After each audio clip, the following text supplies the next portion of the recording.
Hello, my fellow readers. This is Dark Symphony 777 with a fan fiction reading. As always, a link to the story will be in the description. Please like the video, subscribe to the channel, click on that bell for notifications, leave a comment in the comment section below on your thoughts of the story and any future fan fiction you want me to review. And finally, a link to if you want to join my Discord, you can. I'll be using that to keep people updated on my channel.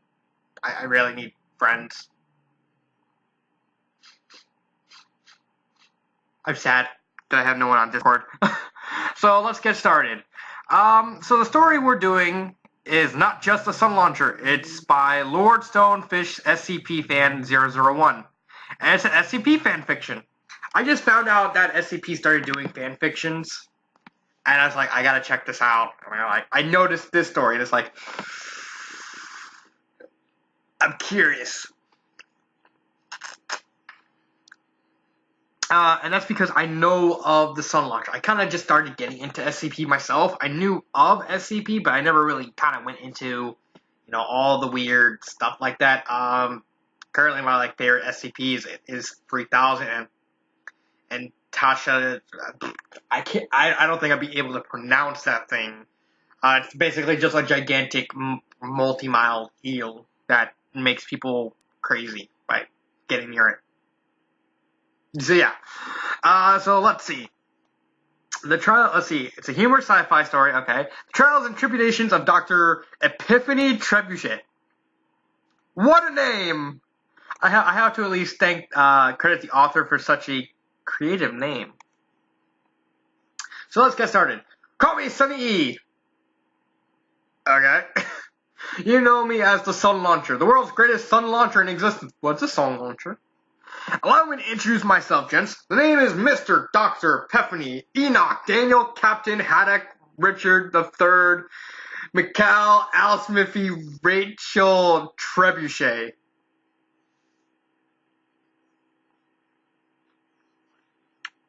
Okay, is this story gonna end with this Mr. Long name throwing ebony darkness Ebony Dark. What's her? Crud, I forgot her name. Ebony.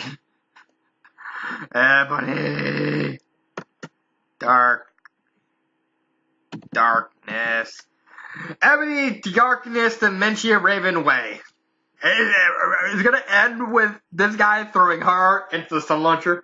Cause I would love to see that. I would love to see that. Let's see, let's continue. PhD, MD, DDS, OBGYN, BS. Well, he is BSing right here. AE-C, CCY, BYOB, TLC, I am, without a doubt, the single greatest researcher, doctor, agent, man the SCP Foundation has ever posted. What am I reading? Why am I liking it? What do? I launch people into the sun.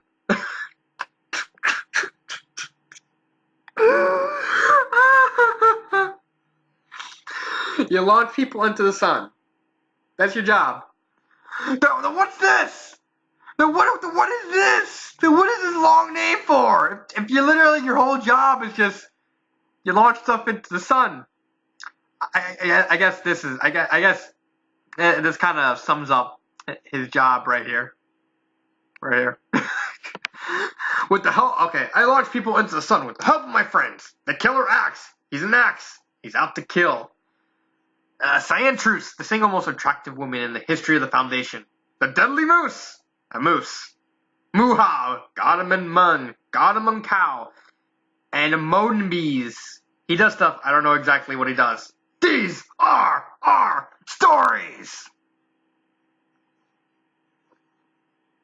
Really? Now you just randomly turned it into Law and Order. Dun dun! Our tale of mystery and woe begins on a dark Sunday afternoon at Site 394. Located in the middle of the Arizona... Okay, this guy's just bullshitting. This guy's probably high on something. Are you high? Did you just deal with SCP-999? Are you anywhere near SCP-3000? Did you get dope slapped by the plague doctor? I can see him doing that, like dope. You never heard of the Arizona desert? No. Because it's a fucking SCP in and of itself, you coot. In fact, everything and anything at 934 is an SCP in and of itself. Even the walls are an SCP. So you're working in an SCP. Huh. Alright, I'm going to actually look that up, okay? Arizona Desert. I'm kind of curious. It's like, is it an actual SCP? No, it's just showing Arizona. Oh, showing the Sonora Desert. Yeah. Let me go back here. BS. My job is I shoot stuff into the sun. Anything. I'm not picky. Dr. Burger, SCP-5674, served you some cake, SCP-840, and you hated it? Into the sun it goes! Who are you, Princess Celestia? Wait, isn't that? No, wait, Celestia's to the moon. And he's like, oh, so you like bananas? You like bananas? Well, you're not gonna find any bananas on the moon! Biatch! I had to. Paper heard dragging you down, SCP-3567, showing signs of SCP _-J. It's gone! Like a fairy floating by on a leaf made of clouds that are themselves made of leaves, and they are in turn supported by fairies. Monabizzinis and I were walking along one day. I was rolling. Monabizzinis saw me, he hating. When Dr. Cullen, SCP-4000, the greatest writer in the history of Site-394, decided that, I had this nuclear reactor and stuff, and it was the most powerful nuclear reactor ever. And who needs the sun, of course, right? I mean, the sun is overrated for destroying objects, right? Oh, this story just reads like someone's on about 30 grams of LSD and speed mixed together with some cocaine, injected into the folds of your scrotum. Wrong, motherfucker! I was given one final assignment. I would launch for the final time before I was melted into molten wood and melted steel. SCP-682. No. No.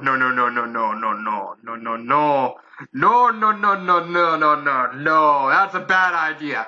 For those of you who don't know who SCP-682 is, he is the SCP. He's basically a sort of like crocodile type monster that is literally able to adapt to everything. So like, there's even like a running gag of like a group of files on the SCP website. You can actually go on it yourself. I'll actually leave I'll leave a link to that specific part in the description as well as the link to this.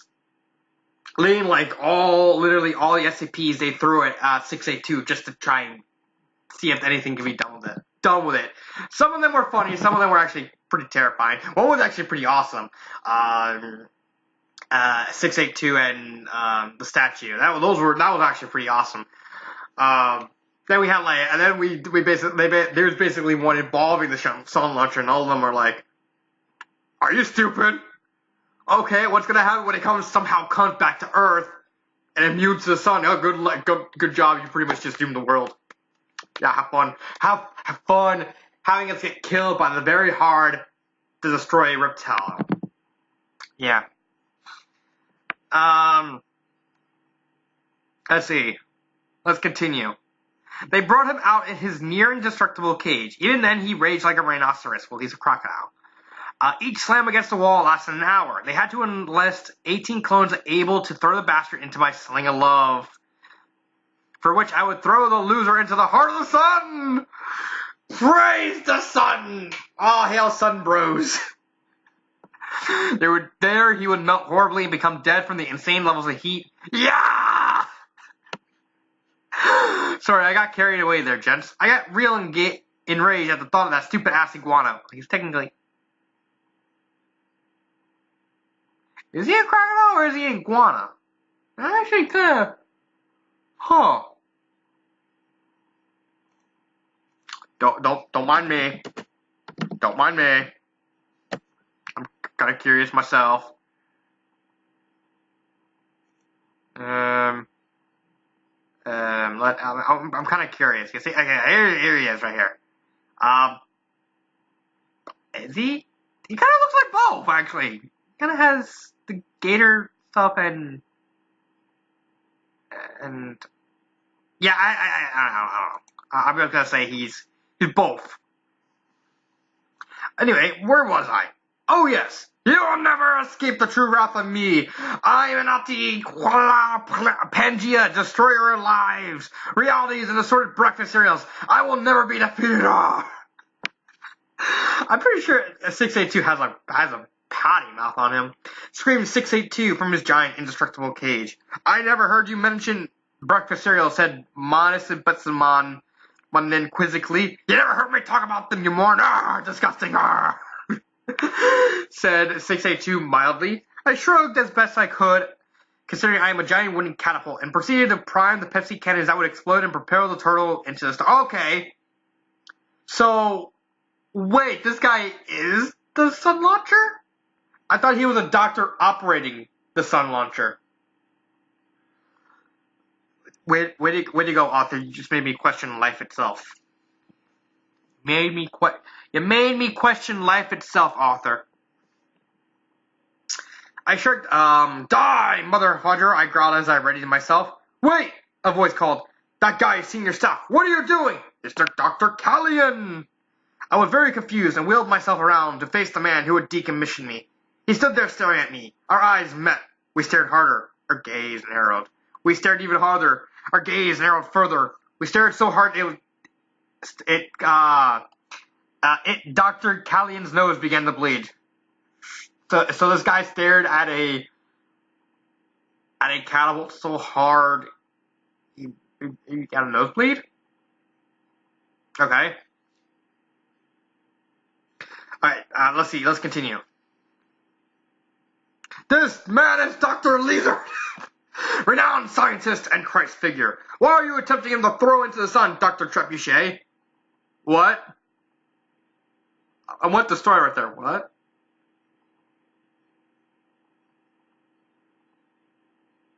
What?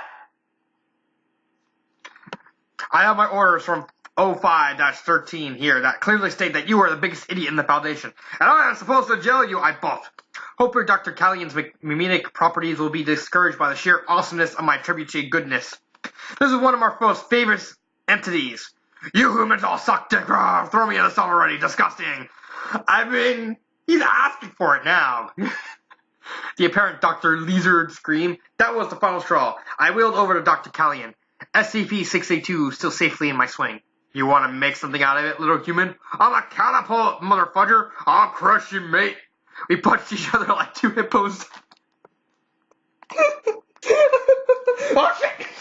I nearly fell.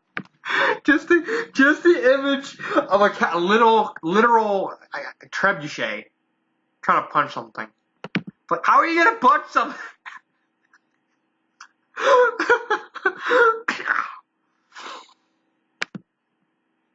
We punched each other like two hippos locked in a judo match with each other. It was, in short, the fight of the century. I beat him up with SCP-682's cage, and he punched my wooden planks. Luckily, my great-grandfather Abraham Lincoln...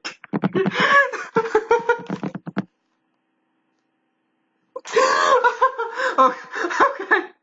It's official. The author is taking the piss. He was on something right in this. He was on something right in this. Had taught me a thing or two about boxing. I was prepared. The fight lasted 3 years.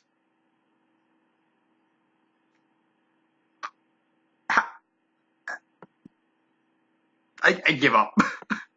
I just want to finish the story and rate it and get done with it. By the end, Dr. Callion was ready to give up, and he revealed to me his secret plan. You see, I was going to unleash SCP-682 and put you out of the way so I could use him to kill and steal the essence of this guy. The guard wheeled him out of the facility onto the courtyard. He wore an orange jumpsuit, but it was unmistakable who it was. Moonbeam Scass. You wouldn't kill Santa Claus, but that's who it was. The big red man himself. Beneath his prison jumpsuit, he wore his trademark red suit. Trademark. And his hat. Trademark. And the guards carried a sack that obviously belonged to him. It was full of toys, trademark, for McConn's sake, but there was something suspicious about the guy. He seemed oddly familiar, despite his already present familiarity. He resembled someone I had seen before. It couldn't be. Dr. Kondraki, you're Santa Claus? It's true. I am Santa Claus. I use my anomalous beard-growing power to steal away from my Foundation job on Christmas Eve. And me and MTF-IOTA-87L elves take our sleigh and deliver toys. I confess everything. I'm sorry I didn't tell everyone. What? Everyone seemed satisfied, including SCP-682, that is, everyone that is, except for Dr. Callian. He cackled evilly, reached behind Santa Kondrak's head and pulled a zipper down. Where the crazy Foundation doctor / beloved Christmas saint stood was the horrible, groaning, rotting corpse of a U.S. president. What?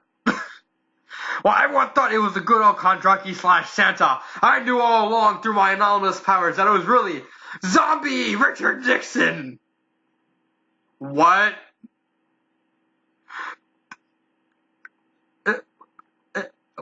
What? The most horrible thing of horribleness is existence. Oh, I said, I understand now. Sorry about the fight. I totally see that this was justified. I said. Steve, 1 second. Austin. What? I said, so I smashed the cage by flinging it up into the air and watching it fall. Apparently not as indestructible as it seems. SCP then roared about something about dicks and proceeded to ravage the entire planet. The only people left alive with me, Callan, and Molson Sabalopicus. So we settled down in the remains of Site 394 and began a relationship. To be honest, they made great boyfriends. We're currently spend a lot of time listening to a metric shit ton the Foundation doesn't use in imperial units of Santa / Condry / Zombie Richard Nixon sweet Booker T. And the MG albums are smoking copious amounts of SCP / 420 / J. Speaking of which, could you pass me some more, Dr. Callan? Be careful not to burn my planks. Thanks. Anyway, see you around, gents. Tune in next week as to hear about how I defeated Dr. Brett Biggs' famous historical novel, The Nasty Babysitter. Au revoir. One beer, 2 beers, 3 beers, a shot of whiskey. Sorry, I had to do the what?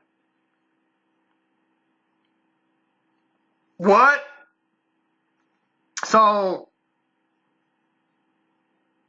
that's the story. This story I swear to God, this story just reads like someone was just on, like, this guy was on a lot of drugs, and he's like, I'm just gonna write the most bad something story in existence. I mean, it's not as weird as the Dick Cheney story. I mean, I don't think anything will top that. I'm now deadly curious about what the review said. Show me that review! Show me that review! They already tried launching 682 into the sun and came back on fire.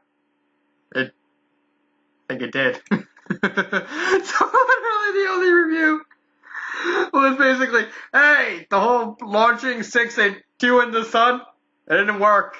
Just made things worse. Just made him on fire.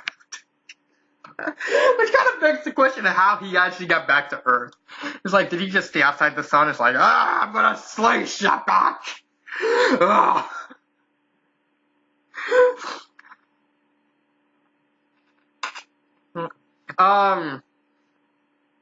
So the story.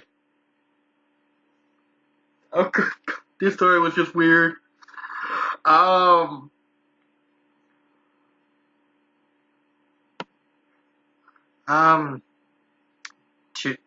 2.5. This story is just just ridiculous. It's crazy. So, does the guy have any other fan fictions? I wonder. I say. No, it's just literally just one story. I guess that's it with the fan fiction. 2.5. It's just really just bad. It's just insane. That's it. I have nothing else to say besides that is not just a sun launcher. Truthfully, I should have actually just.